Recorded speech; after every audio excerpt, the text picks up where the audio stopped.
Hello दोस्तों, आप लोग कैसे हैं। आशा करता हूं कि आप लोग अच्छे और स्वस्थ होंगे। आज सनी सर फिर एक नए टॉपिक के साथ आज का टॉपिक बतलाने जा रहे हैं। दो चर वाले रैखिक समीकरण प्रश्नों वाले 3.4 के प्रश्न संख्या 1 के 2 बतलाएंगे। आप लोग सोच रहे हैं कि सर प्रश्न संख्या 1 का 1 कहाँ गया, तो इससे पहले वाले वीडियो में हम बतला चुके हैं। अगर आप लोग उस वीडियो को नहीं देखे हैं तो इस वीडियो के डिस्क्रिप्शन में लिंक दे देंगे, एक बार जरूर जाकर उस वीडियो को देख लीजिएगा। एक और आवश्यक सूचना बतला देते हैं कि कक्षा 10 गणित वास्तविक संख्या से लेकर प्रायिकता तक खत्म करेंगे, वो भी 3 महीना में। तो अभी तक हम वास्तविक संख्या, बहुपद खत्म कर दिए हैं। अब किस में चलें, तो दो चर वाले रैखिक समीकरण युग्म के प्रश्न वाले 3.4 के प्रश्न संख्या 1 के 2 में चलें। आप जो इस प्रश्न को देख रहे हैं, बिहार बोर्ड ऐसा प्रश्न को 2 नंबर में बार बार पूछ रहा है, तो इसलिए इस वीडियो में बने हुए रहिए और क्वेश्चन बैंक उठा के देख सकते हैं। ऐसा प्रश्न बार बार पूछ रहा है। तो सबसे पहले प्रश्न को पढ़ते हैं।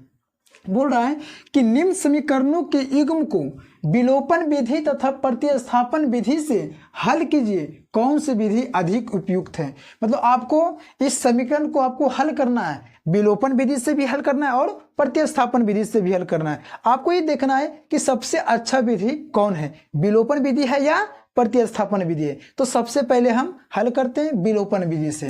तो लिख देना है ऊपर में, हल विलोपन विधि से। किससे? विलोपन विधि से।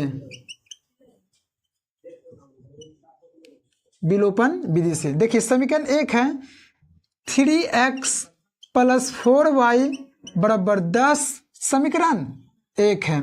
और समीकरण दूसरा है 2x - 2y = 2, समीकरण 2 है। तो विलोपन विधि में क्या होता है, पहले x y को काटा जाता है। अगर मान लीजिए कि हम y को काटते हैं, क्या करते हैं, y को काटते हैं, तो यहाँ पर देखिए इसमें 2 है और इसमें 4 है, कटेगा नहीं कटेगा। तो इसको काटने के लिए क्या करना होगा, ये 2 को ऊपर से 2 से गुना कर दीजिए, ये जो 4 है नीचे से गुना कर दीजिए, अपने आप बराबर होगा, उसके बाद काट देंगे। तो सबसे पहले गुना कर देते हैं, ये 2 है, ऊपर वाला सबसे संख्या से गुना होगा।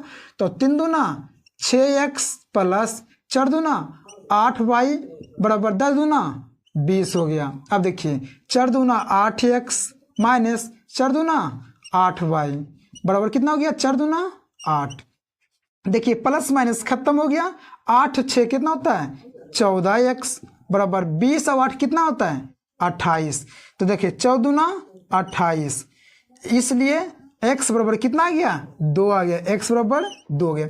अब क्या कीजिए, ई x का मान आप समीकरण 1 में भी रख सकते हैं, समीकरण 2 में भी रख सकते हैं, आपकी इच्छा। तो हम समीकरण 1 में रखते हैं। समीकरण 1 में x का मान रखने पर देखिए समीकरण 1 कितना है, तो 3x + 4y = 10। जहाँ पे x रहेगा वहाँ पे लिखाएगा 2। 3 × 2 + 4y = 10।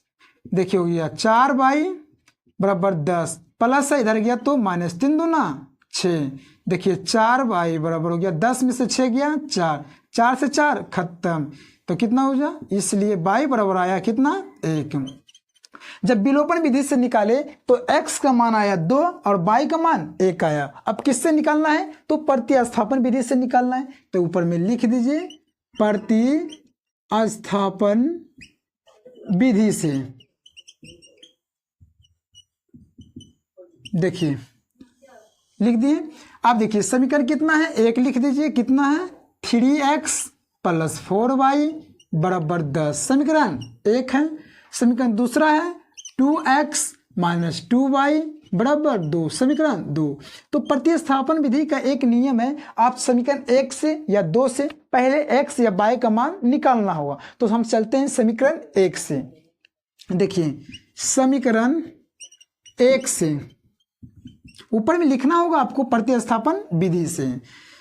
वीडियो थोड़ा सा लंबा हो सकता है, इसलिए वीडियो में बने हुए रहिए। 3x + 4y = 10। तो x के मान निकालना है, तो हो जाएगा 3x = 10, ये प्लस में 4y है, बराबर किस साइड आएगा, तो माइनस में 4y, इसलिए x बराबर हो जाएगा 10 - 4y बटे कितना हो जाएगा, 3। ये आपका हो गया समीकरण 3 हो गया। अब क्या करेंगे, ये x का मान समीकरण 2 में रखेंगे। इसलिए रखेंगे, अगर यहाँ पे 2 से निकालते तो x का मान समीकरण 1 में रखते, 1 से निकालें तो x का मान समीकरण 2 में रखेंगे।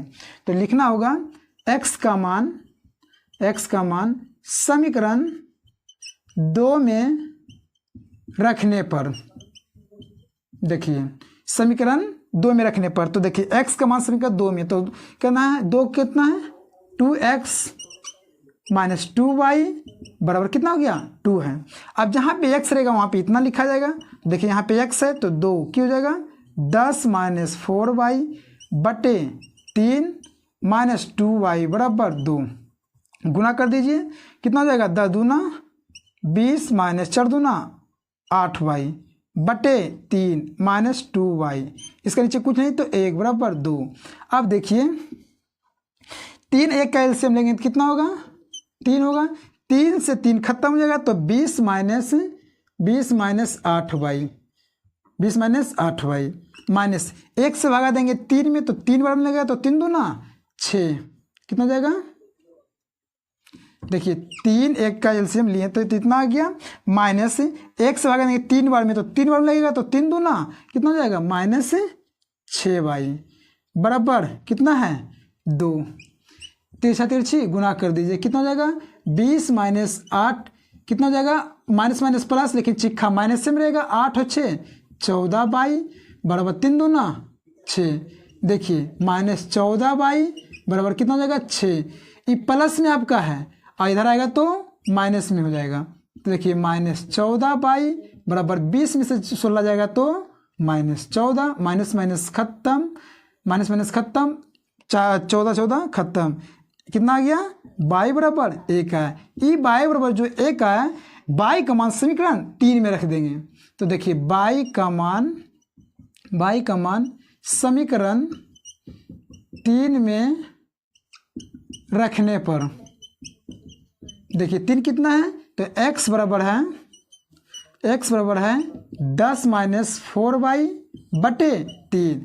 देखिए 10 माइनस 4 गुना y का मान कितना है 1 बटे 3 हो जाएगा, 10 माइनस 4 गुना 1 करेंगे तो 4 बटे 3, तो 10 में से 4 गया कितना बचा 6 बटे 3, 3 से खत्म कितना गया 2, तो x का मान आ गया कितना 2। अब यहाँ पे देखिए कि प्रतिस्थापन विधि में भी x का मान 2 आया, तो विलोपन विधि में भी x का मान 2 आया। विलोपन विधि में भी y का मान 1 आया, तो प्रतिस्थापन विधि में y बराबर 1 आया। अब आपको लिखना होगा कमेंट में कि कौन सी विधि अधिक उपयुक्त है, कौन सा विधि आपको अच्छा लगता है, सबसे अच्छा बनाने में लगता है। अगर आपको ये वीडियो पसंद आए तो इस चैनल को सब्सक्राइब कीजिए, इस वीडियो को उन दोस्तों को पास शेयर कीजिए जो कक्षा 9 से 10वीं में गए हैं, उनके पास जरूर इस वीडियो को शेयर कीजिए और छोटा भाई को दिल से सपोर्ट कीजिए। मिलते हैं नेक्स्ट वीडियो में। जय हिंद, जय भारत, वंदे मातरम।